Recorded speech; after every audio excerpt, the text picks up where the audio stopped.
तो मेरा ये कहना है कि हमें जिस चीज़ में खुशी मिलती है और उस चीज़ से किसी और का कोई नुकसान नहीं है, तो उस काम को करना चाहिए, क्योंकि उससे कम एक बंदा खुश होता है, और वो बंदा कौन है? वो आप हैं। सबसे पहली बात, अपनी पसंद का बना के खाइए।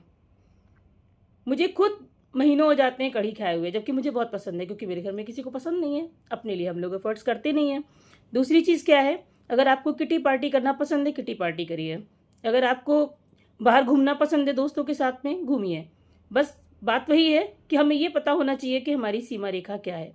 और सबसे बड़ी बात है कि हमारी जिम्मेदारियां भी पीछे ना रहें। मैनेज करें तो हर चीज़ मैनेज हो सकती है, लेकिन सबसे बड़ी बात यह है कि जो एक त्यागमयी का जामा पहना दिया जाता है, जबरदस्ती वाला, उस चीज़ से बाहर निकलना है।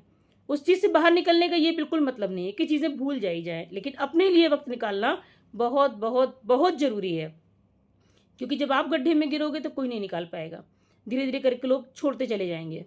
हमें किस चीज़ में खुशी मिलती है, ये बात हमें भी पता होनी चाहिए। हमको ये पता होना चाहिए कि हमें खुद के लिए कितना समय निकालना है और कितना ज़रूरी है अपनी देखभाल करना। अगर आप बेसन का लेप लगा करके अपने लॉन में टहल रहे हैं तो पड़ोसी देख के हंसेंगे तो हंसने दो, कोई बात नहीं है। हम अपने लिए जी रहे हैं, हम खुद को सुंदर लगना चाहते हैं। हम शीशे के सामने खड़े हुए व्यक्ति के प्रति हमारी जो लाइबिलिटी है, जिम्मेदारी है, उसको भी निभाना जरूरी है। वो भी एक शख्स है जिसके लिए आपकी जवाबदेही है, जिसकी पसंद का आपको सब कुछ करना है। ठीक है?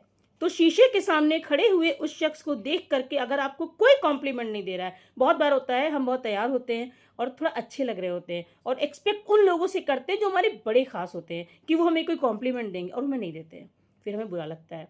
कोई बात नहीं, शीशे के सामने जाओ और जाने के बाद में अपने आप को कॉम्प्लीमेंट दो कि तुम बहुत सुंदर लग रहे हो। दूसरी बात, हमें अगर किसी का समय भीख की तरह मांगना पड़ रहा है तो कुछ समय भीख की तरह समय मांगो, उसके बाद उसको मत छोड़ो, संबंध मत छोड़िए। संबंध बड़ी मुश्किल से बनते हैं, लेकिन समय मांगना छोड़ दो। खुद के लिए समय निकालो। बैठ जाओ किसी रेस्टोरेंट में, एक कप चाय अकेले से पी लो, दो मंगा लो, दोनों खुद पी लो। लेकिन अगर समय की याचना करनी पड़े, क्योंकि किसी भी संबंध में याचना नहीं होती है। तो आज के लिए इतना।